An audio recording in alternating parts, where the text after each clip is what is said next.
은혜로우신 하나님, 하루의 첫 시간을 주님께 올려드립니다. 먼저 이 시간 어제의 날을 자복하며 회개의 기도를 드립니다. 저희들의 마음을 돌아봅니다. 저희의 마음은 선한 것이 없습니다. 저희 안에 좌정하여 주옵소서.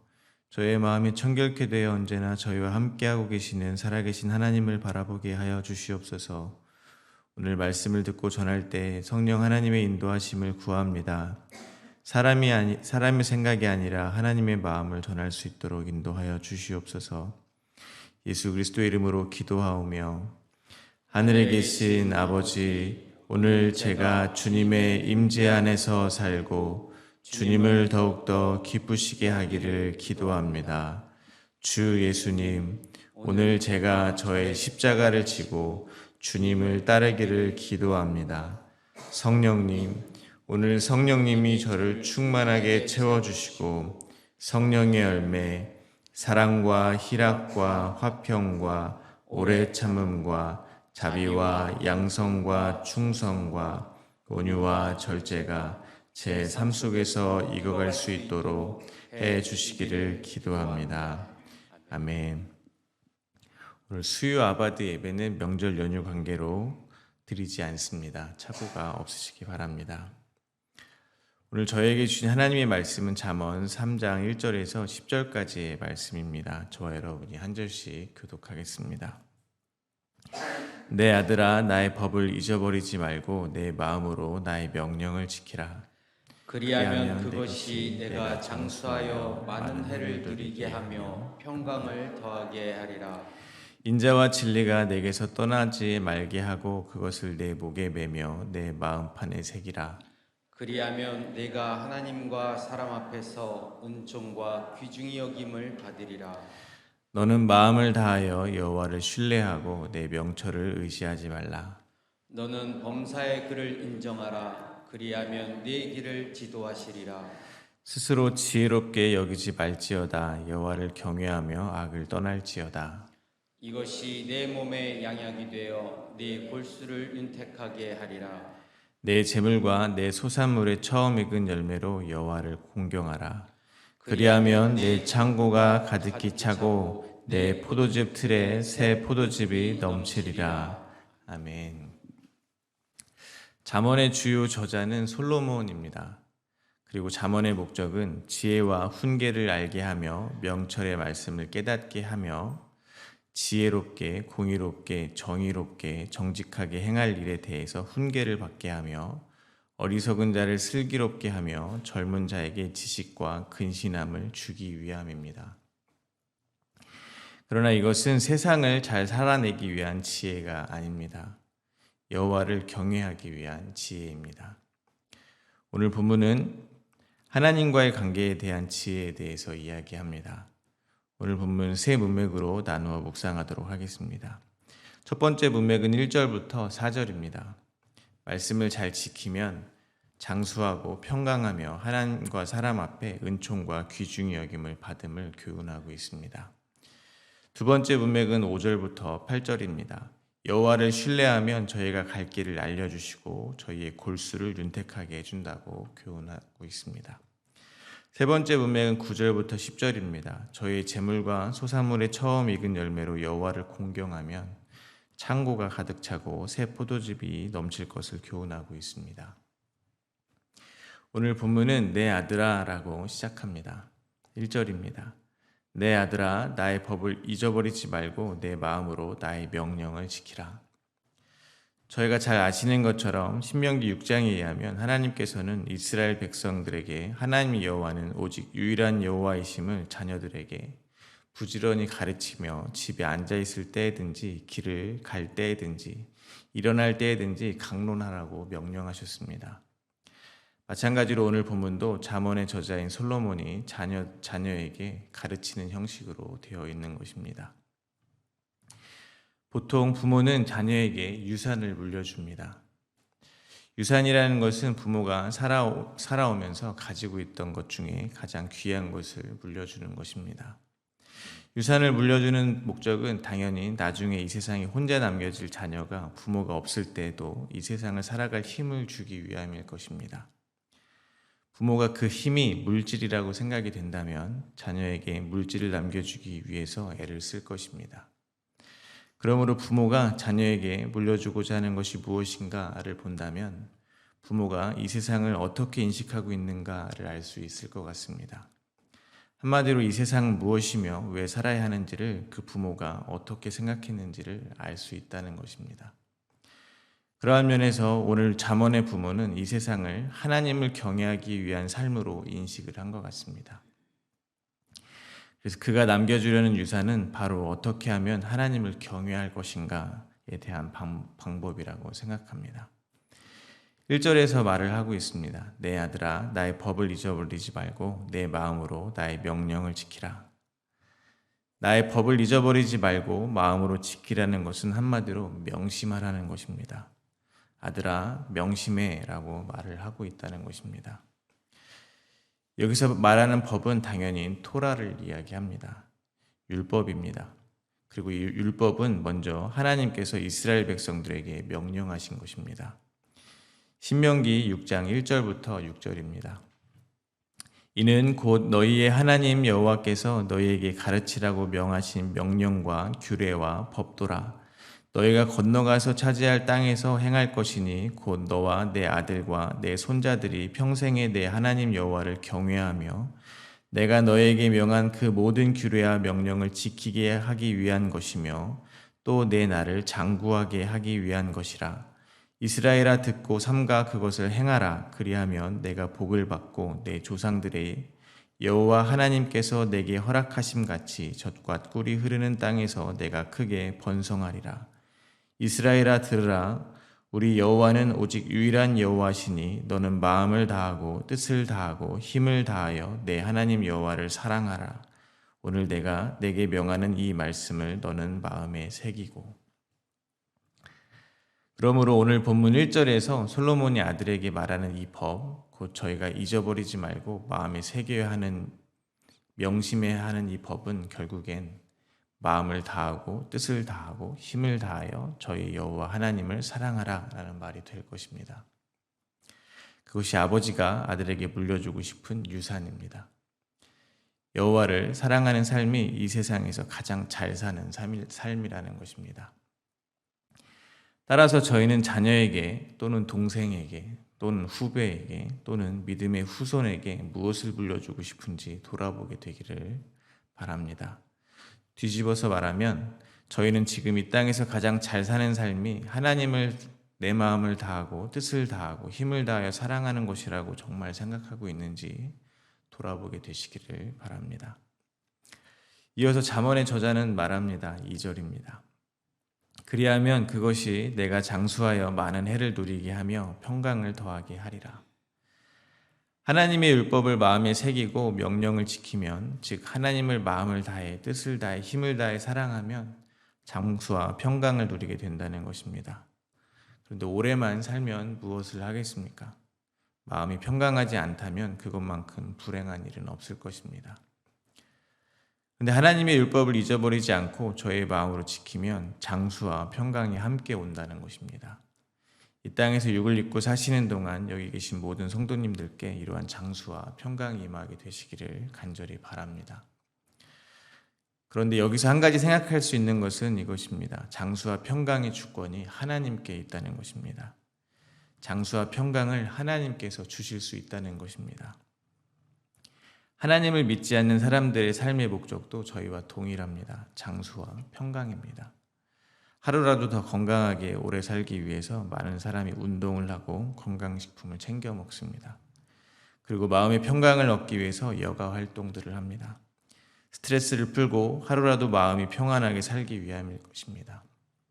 그러나 그들 스스로 장수와 평강을 위해 얻기 위해서 많은 노력과 시간을 투자했지만 결국에 그들은 얻지 못할 것입니다. 코로나 바이러스가 창궐하여서 저희가 이전에는 겪어보지 못한 경험을 하게 되었습니다. 건강하던 사람이 갑자기 죽게 되었다는 소식을 심심치 않게 들었습니다. 죽음을 잊고 살던 사람들에게 죽음은 항상 우리와 함께하고 있는 것이라는 생각을 하게 했습니다. 이 삶은 영원하지 않다는 것을 지금 맺고 있는 사랑하는 사람들과의 관계도 내 의지와 상관없이 언제든 끊어질 수 있다는 것을, 우리의 인생은 매우 수동적이라는 사실을 깨우쳐 준 것입니다. 달에 사람을 보낼 만큼 발전한 이 과학 문명은 보이지도 않는 작은 바이러스 하나를 막지 못할 만큼 무력한 것임을 저희들에게 깨닫게 한 것입니다. 따라서 저희는 잊지 말아야 합니다. 장수와 평강은 저희의 힘으로 쌓을 수 있는 것이 아닙니다. 저희가 얻을 수 있는 것이 아니라는 것입니다. 하나님께서 주시는 것임을 잊지 말아야 합니다. 그러나 장수와 평강이 저희들의 신앙의 목적이 되어서는 결코 안 될 것입니다. 저희는 분명 지난 세대보다 더 오래 삽니다. 장수합니다. 그리고 환난보다는 아무 생각 없이 웃을 수 있는 날이 사실은 더 많이 있습니다. 장수와 평강이 이미 어느 정도 저희의 삶에 임하여 있다는 것입니다. 따라서 저희는 장수와 평강이 임한 저희들의 삶을 보면서 은혜를 베풀어 주신 하나님을 기억해야 할 것입니다. 왜냐하면 저희는 주님의 법을 잊기도 자주 잊고 지키지 못할 때가 지키는 것보다 더 많기 때문입니다. 다시 말해 저희는 마음을 다해, 뜻을 다해, 힘을 다해 하나님을 사랑하지 못하고 오히려 마음과 뜻을 다해 저희 자신만을 사랑한다는 것을 고백하지 않을 수가 없기 때문입니다.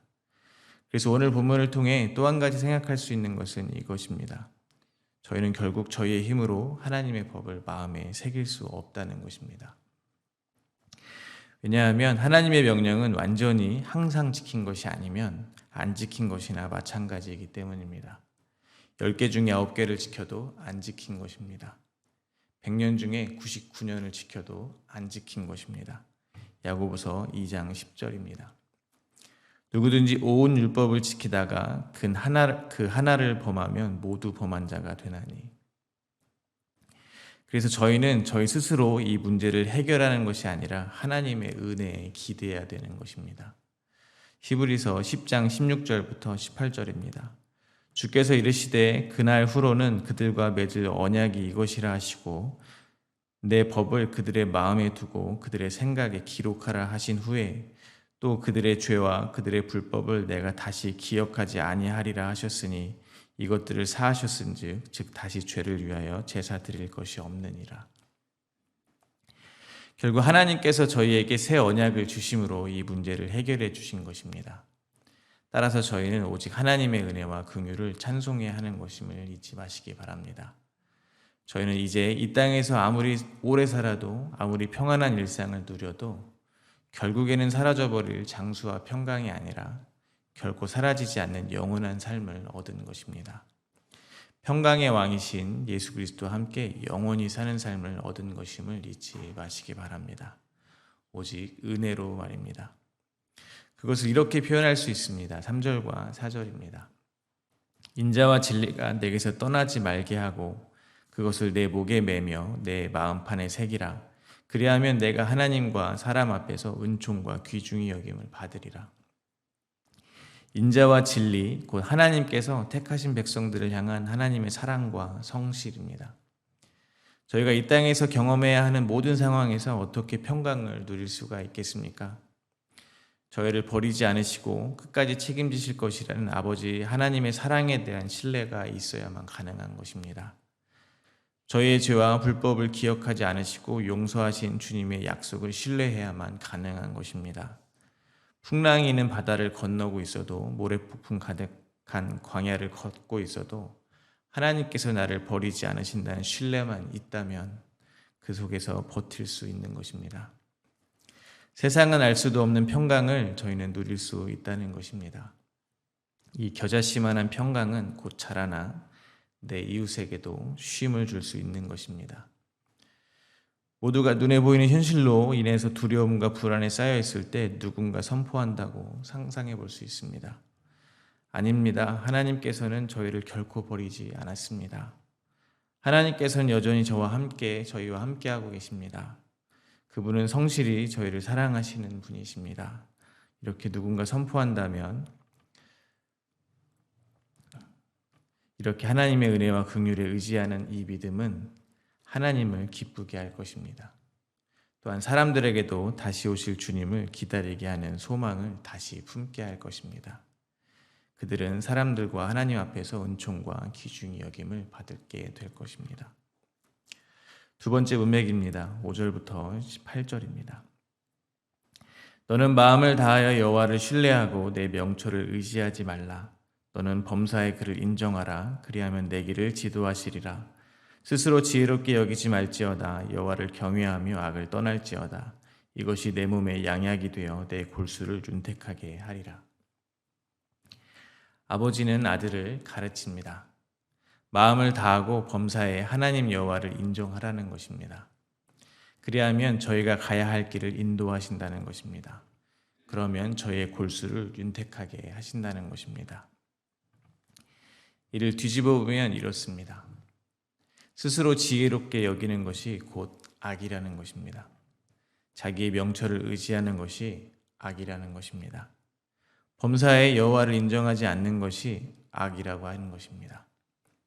그런데 저희는 하나님보다는 저희 생각, 즉 자기의 미래, 자기의 가족 등 자기 것에 대한 생각으로 가득 차 있음을 고백할 수 있습니다.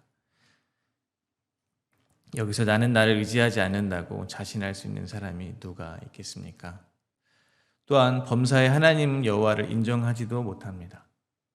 오히려 저희가 저희의 명철로 계획한 일들을 하나님께서 이루어 달라고 날마다 부르짖고 있습니다. 그러므로 저희는 모두 악합니다. 오늘 본문의 말대로 하면 지금 저희의 골수가 모두 병이 든 것입니다. 저희는 죽을 병에 걸리게 되면 수술을 받습니다. 그래야 건강이 회복됩니다. 만약 골수의 병이 가득하다고 생각해 보시기를 바랍니다. 빨리 이것을 수술을 통해 긁어내지 않으면 큰일 난다고 생각해 보시기를 바랍니다. 그럼 저희는 어떻게 해야 되겠습니까? 수술해야 합니다. 쪼개고 갈라서 잘라내야 합니다. 히브리서 4장 12절입니다.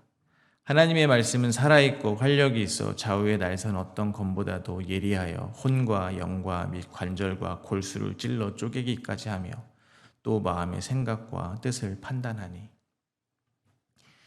그러므로 저희는 말씀에 해석당해야 된다는 것입니다.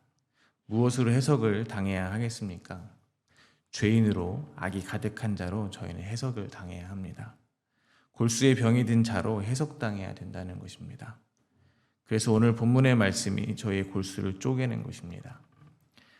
이제부터 정말 내 마음을 다하여 여호와만 의지하고 살아야지라고 다짐하기 전에 먼저 저희의 골수를 쪼개고 저희의 골수가 병들어 있다는 사실을 깨닫게 하는 것입니다. 그러면 저희는 저희의 명철을 의지하지 않을 수가 있습니다. 스스로 지혜롭게 여기지 않을 수가 있습니다.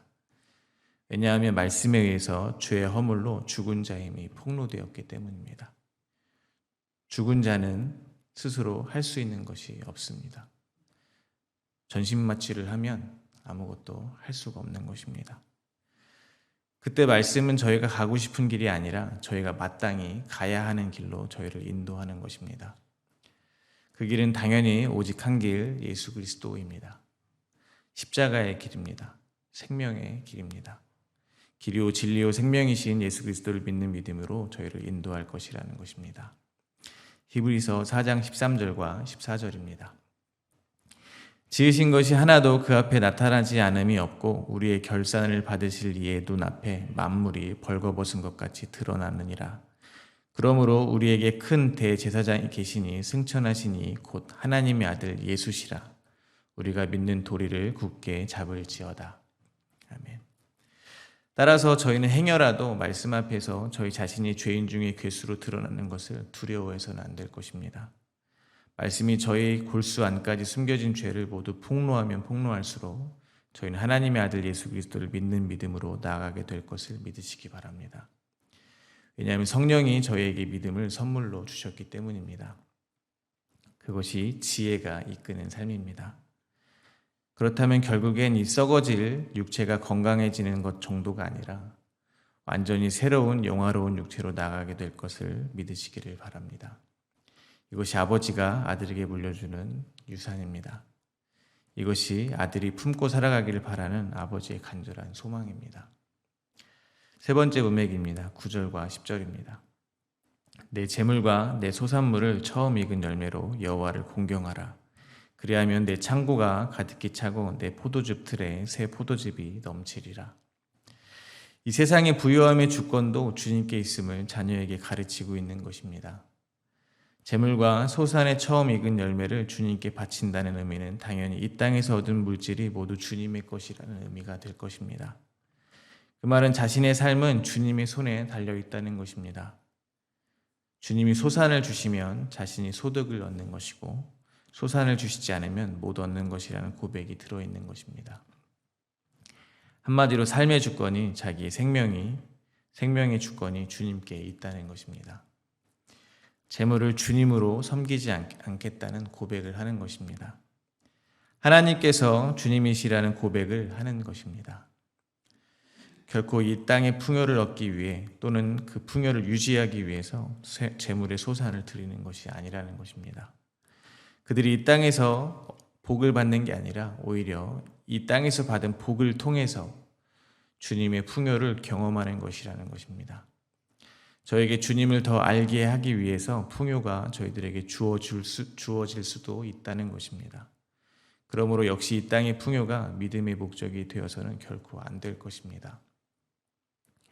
풍요를 위해 주님을 부르는 것은 허상을 위해 실체를 포기하는 것과 같다는 것을 잊지 마시기를 바랍니다. 그런데 한 가지 더 생각해야 하는 것이 있습니다. 나머지 드려지지 않는 재물과 나중 익은 열매들에 관한 것입니다. 나중 익은 열매의 입장에서 보면 처음 익은 열매가 드려짐으로, 즉 처음 익은 열매의 희생으로 나중 익은 열매는 살아남게 되는 것입니다. 누가 떠오르십니까? 예수 그리스도입니다. 장자 되신 예수 그리스도께서 십자가에서 희생하심으로 말미암아 찾아된 저희 같은 모든 성도들이 구원을 받는 모습입니다. 그리스도의 희생으로 하늘의 풍요가 메마른 광야와 같은 저희들의 삶에 쏟아지는 모습입니다. 그러므로 저희는 저희가 수고하여 얻는 소산들을 보면서 날마다 생각해야 할 것입니다. 저의 삶에 필요한 모든 것을 공급하시는 분은 하나님이라는 사실을 기억해야 할 것입니다. 이 땅의 소산으로 인해서 저희가 이 땅에서 살아갈 수 있는 것이 아니라 하나님께서 은혜를 베풀어 주셨기에 저희가 살아갈 수 있다는 것을 잊지 마셔야 할 것입니다. 또한 이 땅에서 얻는 소산을 보며 십자가 위에서 저희를 위해서 드려지신 예수 그리스도의 희생을 떠올려야 할 것입니다. 그로 인해 지금 저희가 하나님의 사랑을 풍요롭게 누리고 있음을 기억해야 할 것입니다. 이 땅의 것은 모두 하늘의 것을 그려내고 있는 그림자일 뿐임을 잊지 말아야 할 것입니다. 말씀을 맺겠습니다. 저희와 같은 모든 성도들은 거룩을 선물로 받았습니다. 그러므로 이 땅에서 저희는 거룩한 자의 삶을 구별되게 살아야 됩니다. 잠언은 거룩한 자의 삶은 어떻게 살아야 하는지를 보여준다고 생각합니다. 거룩한 자는 마음을 다하고 뜻을 다하고 힘을 다하여 주 하나님 여호와를 사랑하며 이 땅을 살아야 합니다. 여호와를 신뢰하고 범사의 그를 인정하며 살아가야 합니다. 재물과 소산물의 첫 열매를 드리며 은혜를 베풀어 주신 것에 감사하는 삶을 살아야 하는 것입니다. 그러나 저희는 완벽하게 그렇게 살 수 없음을 또한 고백할 수밖에 없습니다. 그래도 늘 그렇게 시도하시고 노력하시면서 살아야 합니다. 왜냐하면 저희는 이미 거룩한 자이기 때문에 그렇습니다. 저희의 신분에 맞는 삶을 살아야 된다는 것입니다. 저희가 그렇게 완벽하게 지키지 못해도 책망받지 아니하고 여전히 평강을 누릴 수 있는 것은 이미 예수 그리스도께서 이 모든 율법을 홀로 다 성취하셨기 때문입니다. 그리고 그 공로를 저희에게 거저 전가해 주셨기 때문입니다. 저희가 받아야 되는 그 책망을 예수 그리스도께서 이미 다 받으셨기 때문입니다. 그러므로 그것을 두려워하지 마시고 오늘도 하나님께 나아갈 담력을 가지고 여호와를 경외하는 삶을 살게 되시기를 간절히 바랍니다.